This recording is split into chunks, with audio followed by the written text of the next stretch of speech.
Teman-teman, media sosial Malaysia kembali panas setelah seorang warga secara terbuka melontarkan kritik keras kepada Menteri Pengangkutan Malaysia, Anthony Locke.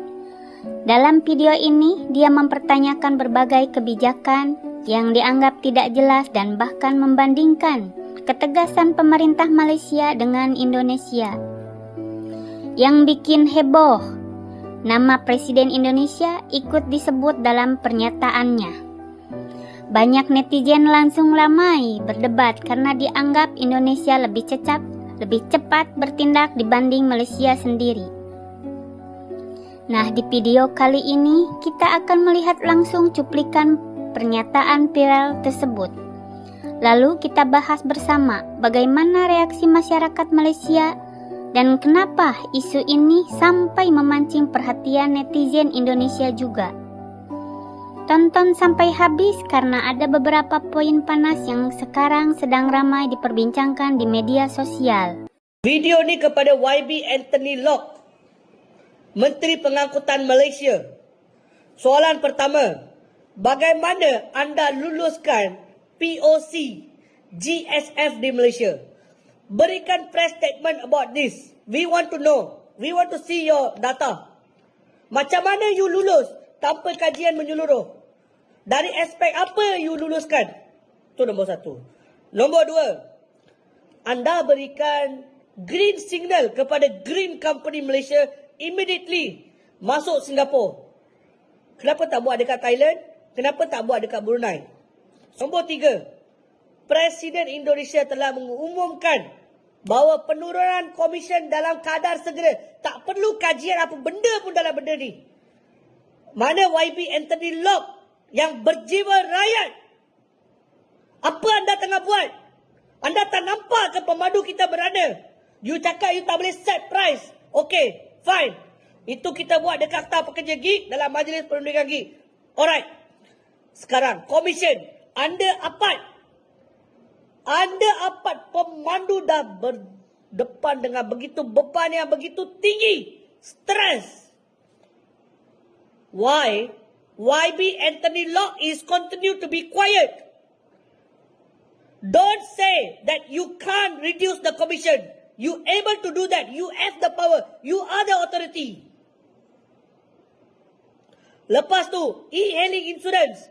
Tolong keluarkan dari garis panduan ataupun letakkan moratorium segera sehingga Bank Negara, Kementerian Kewangan kurangkan price premium ataupun daily insurance ni boleh digunakan kepada semua platform. Please do it immediately. Kenapa kerajaan Malaysia tak minta makan minum parti ikut negara masing-masing?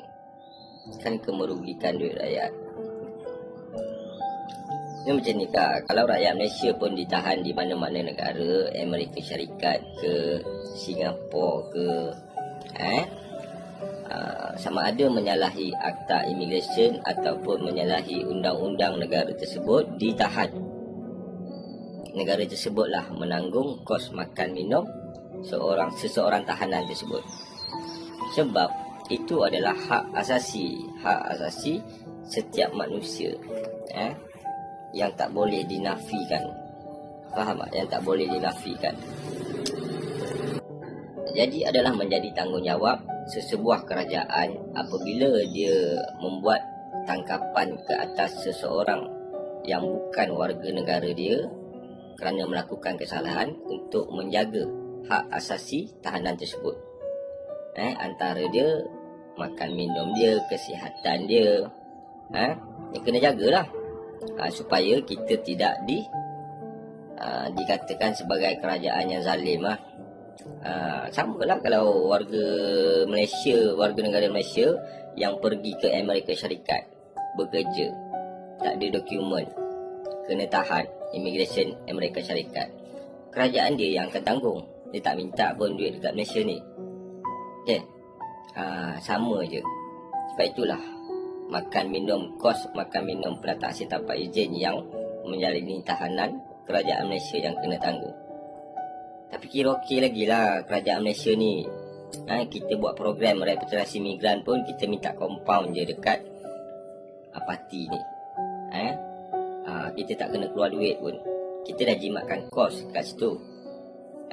Kalau kita tangkap dia, letakkan dalam tahanan, perbelanjaan mereka dalam tahanan sehari mencecah RM12.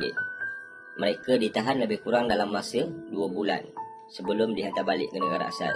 Cuba akak kalikan RM12 kali dengan 2 bulan. 12 kali 3, 30. Sebulan 360. 2 bulan 720 perbelanjaan seorang tahanan sebelum dihantar balik ke negara asal. 720. Sebab itu Amerika Syarikat dia sanggup bayar kepada parti yang tinggal di negara dia secara tidak sah, yang tak ada dokumen. Dia sanggup bayar $1,000 kepada parti tersebut sebab kos untuk menempatkan tahanan tu lebih tinggi berbanding parti tu balik secara sukarela. Kos untuk menempatkan tahanan di dalam tahanan Amerika Syarikat tu lebih tinggi berbanding dia bayar duit kepada parti $1,000, baliklah secara sukarela. Sebab tu dia sanggup bayar. Sebab setiap tahanan ni dia perlu ditanggung oleh kerajaan.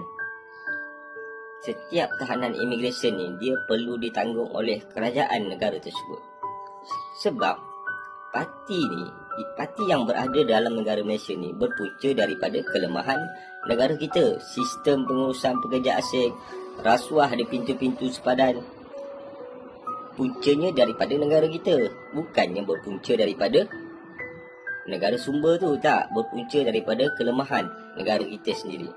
Menjadikan negara kita ni lambakan pendatang asing tanpa izin, lambakan warga asing yang menyalahi akta immigration. Dia berpunca daripada kelemahan negara kita. So kita kena tanggung lah. Kita kena bertanggungjawab lah ke atas kelemahan kita tersebut. Faham agak? Oke teman-teman, itu tadi video dan reaksi yang sekarang sedang ramai dibicarakan di Malaysia maupun di Indonesia. Terlepas dari pro kontra yang muncul, kita bisa melihat sendiri bagaimana masyarakat mulai berani menyuarakan pendapat mereka secara terbuka terhadap kebijakan pemerintah. Dan yang menarik dalam video tadi, Indonesia justru dijadikan pembanding soal ketegasan dalam mengambil keputusan. Hal seperti ini tentu langsung memancing banyak komentar dari netizen kedua negara. Tapi apapun itu, semoga hubungan Indonesia dan Malaysia tetap baik sebagai negara tetangga. Karena kritik masyarakat sebenarnya adalah hal biasa dalam negara demokrasi. Selama disampaikan dengan baik dan tidak memecah hubungan antar warga. Sekarang giliran kalian berkomentar. Menurut kalian, apakah kritik warga Malaysia tadi memang masuk akal? Atau justru terlalu berlebihan? Tulis pendapat kalian di kolom komentar. Jangan lupa like, subscribe, dan nyalakan lonceng notifikasi supaya tidak ketinggalan update video viral lainnya seputar Indonesia, Malaysia, dan berita yang sedang panas di Asia Tenggara. Sampai jumpa di video berikutnya.